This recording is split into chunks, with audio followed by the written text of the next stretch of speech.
Hello everyone, good morning. কেমন আছো তোমরা সবাই? আশা করি তোমরা যে যেখান থেকে আমার এই ছোট্ট ভিডিওটা দেখছো সকলে খুব ভালো আছো, সুস্থ আছো।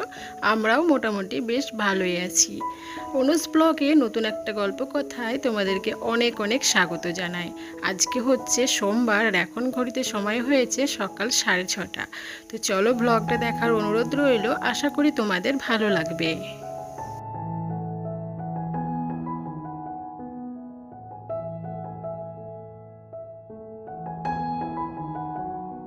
এখন ঘড়ির কাঁটায় ওই 6:30 মতো বাজে। আমার সকালের আশেপাশে কাজকর্ম সব কমপ্লিট হয়ে গেছে। সকালে যে কাজকর্মগুলো থাকে, ক্লিনের কাজকর্মগুলো, তারপরে পুজো দেওয়া, এগুলো সব কিছু আমার হয়ে গেছে। আজকে আমি অনেকটা সকালে ঘুম থেকে উঠেছি, কারণ হাজব্যান্ড যাবে একটু বাইরে, তো ওর জন্য সকাল সকাল আমি উঠে গেছি। মানে ওর জামা প্যান্ট গোছানো থেকে শুরু করে ওর জন্য খাবার দাবার সব কিছু আমাকে রেডি করতে হবে। তো ওকে আমি জামা প্যান্ট গুছিয়ে দিয়েছি, সব কিছু রেডি করে দিয়েছি। তো এবারে দেখো আমি রান্নাঘরে এসেছি ওর জন্য খাবার বানাবো। তো ওই জন্যই আজকে অনেকটা তাড়াতাড়ি আমি ঘুম থেকে উঠে গেছি। তবে মাম্মাম এখনও ঘুম থেকে ওঠেনি, ও শুয়ে আছে। আর আমি দেখো এখন আমি একটু মুড়ির তরকারি বানাবো, সেটা হচ্ছে আলু ভাজা। কারণ হাজব্যান্ড সকাল সকাল বেরিয়ে যাবে, তো ওকে আমি জিজ্ঞাসা করলাম যে সকালে কি ভাত রান্না করে দেবো, একটু সিদ্ধ ভাত বা ফ্যান ভাত। তো বললো কি যে না, এই গরমে আর সিদ্ধ ভাত খাবো না, খেলে অসুবিধে হবে, অনেকটা জার্নি করে যেতে হবে। তো ওই জন্য দেখো আমি ওর জন্য একটু মুড়ির তরকারি করছি। যে ও বললো যে আমাকে একটু মুড়ির তরকারি করে দাও, আলু ভাজা করে দাও, আমি মুড়ি খেয়ে বেরিয়ে যাব। তো দেখো আমি আলু আর একটু পেঁয়াজ কেটে নিয়েছি, আর এই যে বসিয়ে দিয়েছি, আলু ভাজা করে নিচ্ছি, আর এদিকটাতে চা করে দিচ্ছি। ওকে একটু গরম গরম চা আর আলু ভাজা দেবো। সকালবেলা ও কোনো কিছুই খেতে চায় না, তো বাসি মুখে বাড়ি থেকে বের হবে, ওই জন্য একটু আলু ভাজা করে দিচ্ছি যাতে দুটো মুড়ি খেয়ে যেতে পারে। তো ওই দিকটাতে দেখো আমার আলু ভাজা প্রায় হয়ে এসছে, আর চাটা যে নামিয়ে দিয়েছি। আর ও তো একদম রেডি হয়ে গিয়েছিল, তো আমি ওকে খাবার দিয়ে দিয়েছি, আর ও খেয়ে বেরিয়েও গেছে। তো দেখো মাম্মাম এই যে এইমাত্র ঘুম থেকে উঠলো, এখন মোটামুটি ওই 8টা মতো বাজে। তো এই যে ঘুম থেকে উঠে ওকে একটু কোলে নিয়ে আঙিনার মধ্যে ঘুরছিলাম। তারপরে দেখো হাতে ব্রাশ দিয়েছি, ও নিজের মতো করে এখন ব্রাশ করছে। আমি ব্রাশ করে দিলে কিছুতেই ও নেয় না, ও নিজে নিজেই পছন্দ করে। যে কোনো জিনিস ও নিজে নিজেই পছন্দ করে। যে দেখো পুরো উঠান জুড়ে এখন ও এভাবে হাঁটাচলা করবে আর ব্রাশ করে নেবে। তো মামামের দেখো ব্রাশ করা হয়ে গেছে, আর এই যে এখন আমি মুখটা ধুয়ে দিচ্ছি। জানো তো আগে যখন আমি এইভাবে মুখে জলটা ভরে দিতাম, ও কিন্তু কুচু করে ফেলতে পারতো না, কিন্তু এখন সেটা শিখে গেছে। খুব সুন্দরভাবে এই যে জলটা ফেলে দিচ্ছে। তো দেখো মামামকে এবার আমি মুখটা ধুয়ে দিয়ে ওকে একটু মাথাটা আছড়ে ফ্রেশ করিয়ে দেবো। গুড মর্নিং বলো সবাইকে, বলো গুড মর্নিং, বলো মা বলবে না, বলো মিমিদের বলো গুড মর্নিং বলো।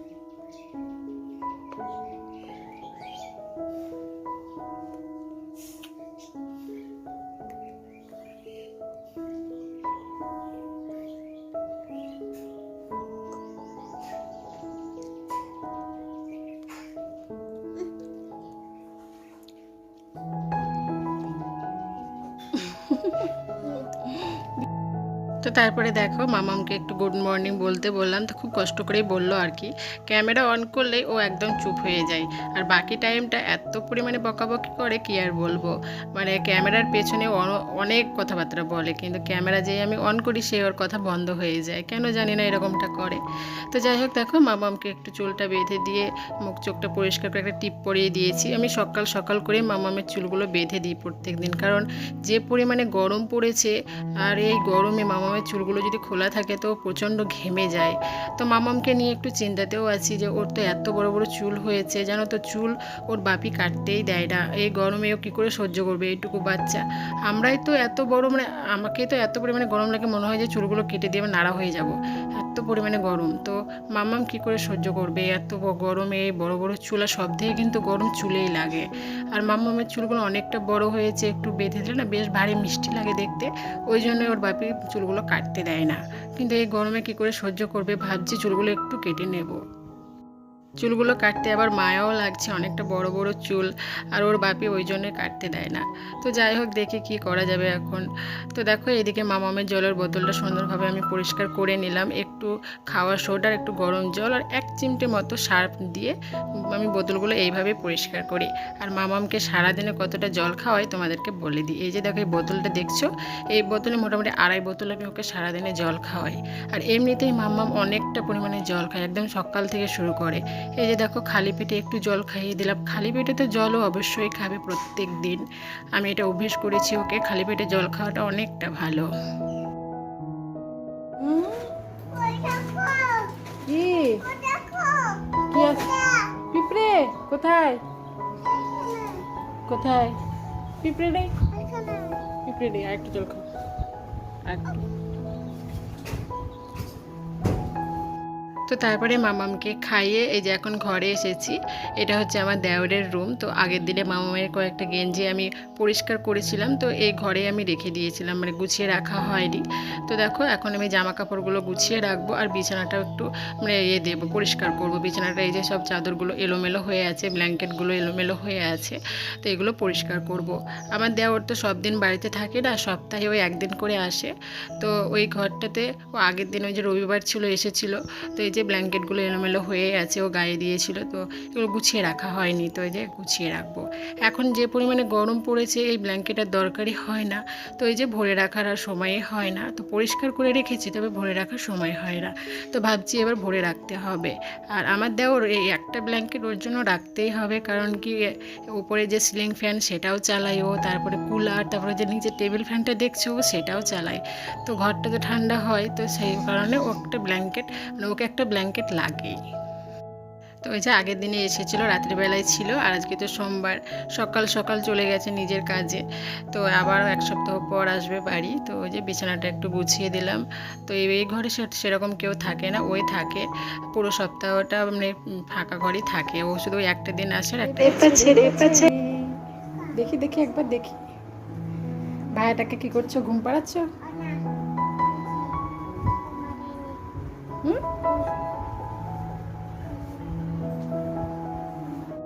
এখন যাচ্ছি মামামকে নিয়ে মামামের অঙ্গনওয়াড়ি স্কুল খিচুড়ি আনতে।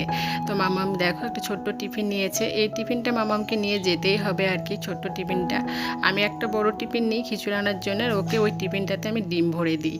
তো এখন যাচ্ছি মামামের স্কুল। মামামকে আমি প্রত্যেক দিন স্কুলে নিয়ে যাই, ওখানে গিয়ে দিদিমণিকে কয়েকটা ছড়া বলে, তারপরে অনেক কিছু অ্যানিমালসের নামগুলো বলে। তো আমি মামামকে এখনও ব্যাগ কিনে দিইনি, তো ওই জন্য বই নিয়ে পাঠাই না। তো এইভাবে মামামকে আমি অভ্যেস করাই, ছোট্ট থেকেই আমি ওকে স্কুলে নিয়ে যাই। যেদিন আমি সময় পাই না সেদিন আমার শাশুড়ি মা নিয়ে যায়। তো আজকে স্কুলে মামামের এই যে ভাত আর ডিম সেদ্ধ দিয়েছে। তো সরকারের এমন নিয়ম, ওকে তরকারিও দেয় না আর কি সরকার থেকে, শুধু এই ভাত আর ডিম সেদ্ধ। তো আমি যেদিনকে আমার ইচ্ছে হয় মামামকে স্কুলের খাবার খাওয়ানো, সেদিনকে আমি খাওয়াই। কারণ আমাদের স্কুলের যে দিদিমণি, উনি খুব পরিষ্কার পরিচ্ছন্ন, খুব সুন্দরভাবে খাবার বানায়। তো আমি মাঝে মধ্যেই মামামকে স্কুলের খাবার খাওয়াই। তো দেখো শুধু ভাত আর ডিম সেদ্ধ দিয়েছে, আর তো কোনো তরকারি দেয়নি। তো আমি একটু ঘি আর লবণ দিয়ে মামামকে মাখিয়ে একটু খাইয়ে দিলাম। তো তারপরে দেখো আগের দিনে আমি কয়েকটা শাড়ি কিনেছি সুতির ছাপা। তো সেই শাড়িগুলো এই যে দেখো আমি একটু লাগাবো, যে পমপমগুলো হয় না, তো সেগুলো আমি লাগাবো। একটা শাড়িতে আমি আগের দিনকে রাত্রিবেলায় লাগিয়েছি, তো বেশ ভালোই লেগেছে দেখতে শাড়িটা লাগানোর পরে। তো ভাবলাম যে এই দুটোতেও লাগিয়ে দিই। তো মাথায় আমার হঠাৎ করে আইডিয়াটা এলো যে আমার দুটো নাইটি ছিল, কাপ্তান নাইটি, তো সেই নাইটিতে এই পমপমগুলো লাগানো ছিল। তো হঠাৎ করে মাথাতে এলো যে এই পমপমগুলো যদি আমি খসিয়ে নিয়ে শাড়িগুলোতে লাগাই তো কীরকম লাগবে। তো আমি প্রথমে এই শাড়িটা আমার শাশুড়ি মায়ের জন্য নিয়েছি। তো এই শাড়িটা এই যে পমপম আমি আগের দিন রাত্রিবেলায় লাগিয়েছি। তো এই পমপমগুলো লাগিয়ে কিন্তু বেশ ভালো লাগছে, শাড়িটা আরও সুন্দর হয়ে ফুটে উঠছে। তো ভাবলাম যে আরও তো পমপম আছে, তাহলে এই দুটো শাড়িতে লাগিয়ে দিই। তো এই পমপমগুলো দেখো আমি এই দুটো শাড়িতে লাগাবো।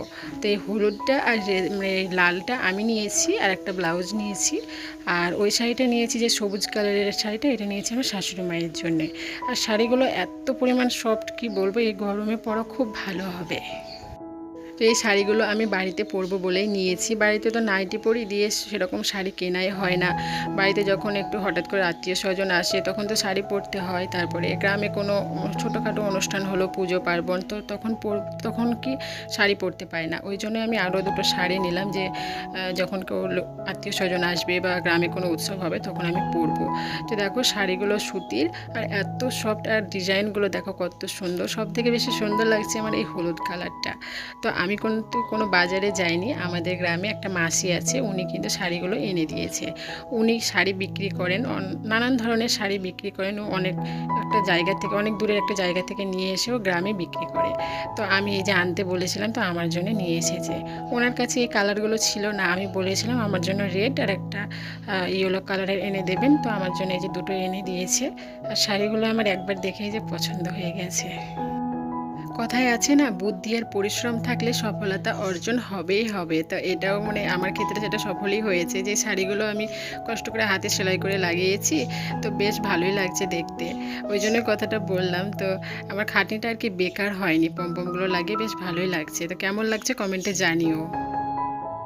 তো রেড কালারের শাড়িটা পমপম লাগানো হয়ে গেছে, এবার এই শাড়িটাই লাগাচ্ছি। তো এই শাড়িটাই দেখো, এমনিতে দেখবে হলুদ শাড়ির সঙ্গে লাল, এই কম্বিনেশনটা ভারী মিষ্টি লাগে দেখতে। তো এই লাল কালারও একটা পমপমের লেস ছিল আমার কাছে। এগুলো আমি ফেলে দিই না, পুরনো জামা কাপড়ের এই ধরনের লেসগুলো আমি রেখে দিই, কারণ এই লেসগুলো তো সেরকম পুরনো হয় না, রঙগুলো কিন্তু উঠে যায় না, বেশ নতুনভাবেই থাকে। তো পরবর্তীকালে অন্য কোনো শাড়িতে বা জামাতে লাগানো হবে, এইভাবেই আমি রেখে দিই। তো দেখো আমি এগুলো রেখেছিলাম বলে কিন্তু আমার কাজে লাগলো। আর এই খাটনিটাও কিন্তু আমার বেকার হয়নি, এই পমপমগুলো লাগিয়ে কিন্তু বেশ ভারী সুন্দর লাগছে দেখতে, শাড়িগুলো আরও সুন্দর লাগছে। তো ওই শাড়িটা আমি শাশুড়ি মাকে দেখাচ্ছিলাম, যে মা আপনার শাড়িটাতে আমি পমপম লাগিয়ে দিয়েছি। তো মা বলছে, বাহ কি সুন্দর করে লাগিয়েছো, মনেই হয় না তুমি হাতে করেছো, মনে হচ্ছে যেন এটা মেশিনে করা, এত সুন্দর হয়েছে। তো দেখো শাড়িগুলোতে আমার সব কাজ হয়ে গেল পমপম লাগানো। তো এবার গুছিয়ে আমি আলমারিতে তুলে রাখবো। তো এই গরমে এই শাড়িগুলো এখন আর ভাঙবো না, কোনো যখন অনুষ্ঠান হবে, তো মানে ছোটোখাটো যখন অনুষ্ঠান তখন এই শাড়িগুলো পরবো। তো দেখো শাড়িগুলোতে পমপম লাগানো হয়ে গেছে। তো এবার আমাকে রান্নাবান্নার দিকে যেতে হবে। তো সকালে আমি দুটো মুড়ি খেয়েছিলাম, আর কিছু খাইনি। তো আবার একটু খিদে খিদে ভাব হয়েছে, তো একটু ছাতু খেয়ে নিচ্ছি। এটা হচ্ছে ছোলার ছাতু, তারপরে ছোলা, তারপরে গম, এইসব দিয়ে এই ছাতুটা বানানো। তো একটু গুড় দিয়ে ছাতুটা খেয়ে নেব।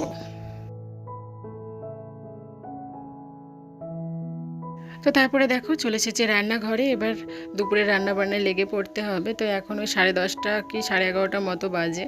তো যত তাড়াতাড়ি রান্নাটা সেরে ফেলবো ততটাই আর কি মঙ্গল। যে পরিমাণে গরম, আর আমরা অসহ্য গরম লাগে আমাদের বাড়িতে, যেহেতু একতলা বাড়ি, তো আর ভেতরে বাড়িটা গ্রামের ভেতরে বাড়ি, তো প্রচণ্ড গরম হয়, হাওয়া বাতাস সেরকম ঢোকে না। তো রান্নাঘরে দেখো আমি প্রেশার কুকারে এঁচোড়টা বসিয়ে দিলাম, আজকে এঁচোড়ের তরকারিটা হবে।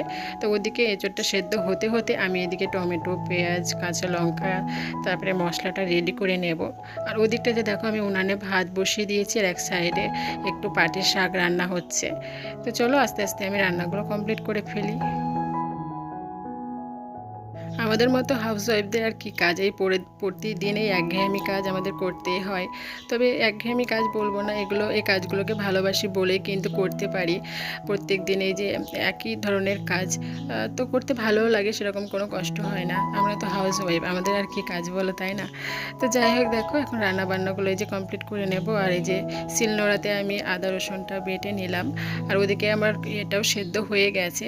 তো এই যে দেখো এবার ওদিকে আমার পাটের শাকটা রান্না হয়েছে, আর এই যে দেখো ভাতটা ফুটে উঠেছে, ঢাকনাটা নামিয়ে দিলাম। তো এবার আমি এঁচোড়টা রান্না করে নেব। তো এঁচোড়টা সেদ্ধ হয়ে গেছে, এখন মশলাটা ভালোভাবে কষিয়ে নিয়েছি, তো এঁচোড়গুলো দিয়ে দিচ্ছি। আর এঁচোড়টা দিয়ে আরেকটু কষিয়ে নিয়ে জল দিয়ে দেবো, দিয়ে একটু ভালোভাবে ফুটিয়ে নেব, তাহলে হয়ে যাবে এঁচোড় রান্না।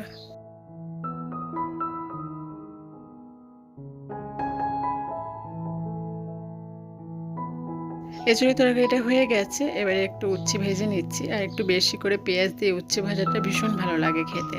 তো একটু বেশি করে পেঁয়াজ দিয়ে উচ্ছে ভাজাটা করে নিলাম। এদিকে দেখো আম দিয়ে একটা ছোটো মাছ রান্না করব।